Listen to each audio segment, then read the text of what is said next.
looking again at us being a wilderness community, I mean, we have to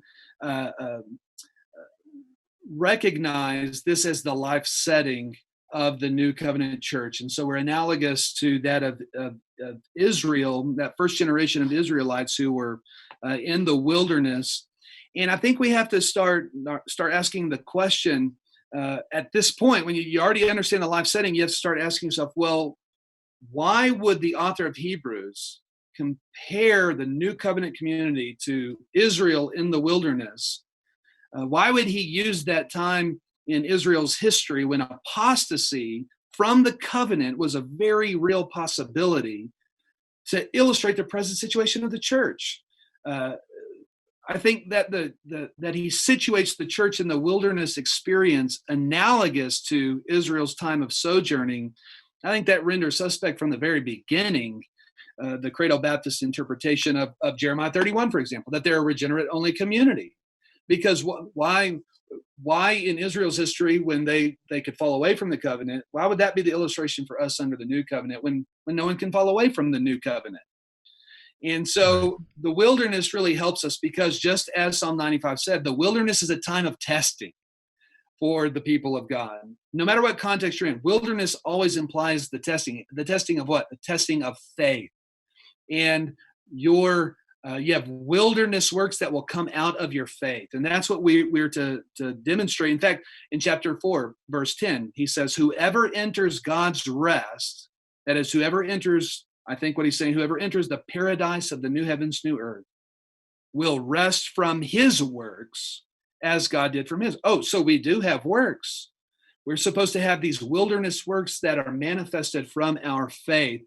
And the whole wilderness time is bringing about the testing of our faith.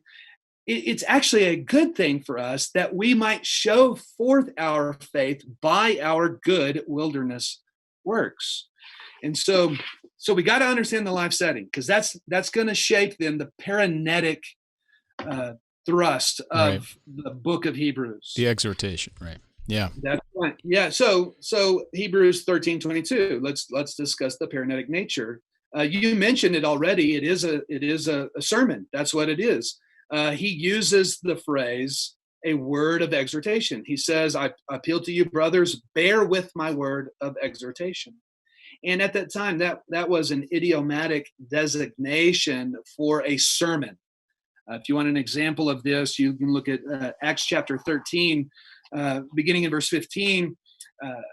In that chapter, Paul and Barnabas, they're in the synagogue, and after the reading of the law and the prophets in the synagogue, an offer is extended to both Paul and Barnabas to give a word of exhortation, the exact same phrase that the author of Hebrews uses. So they're going to preach then. They're going to give a sermon based upon the earlier readings in the synagogue.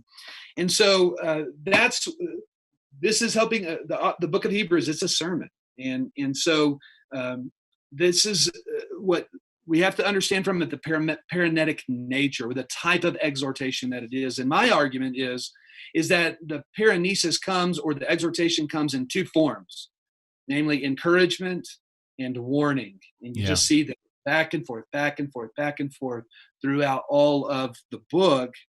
And to kind of weave things together here, because I mentioned you also need to understand the kephalion, the main point. Well, it's the main point of the book of Hebrews that drives the encouragement of the paranesis.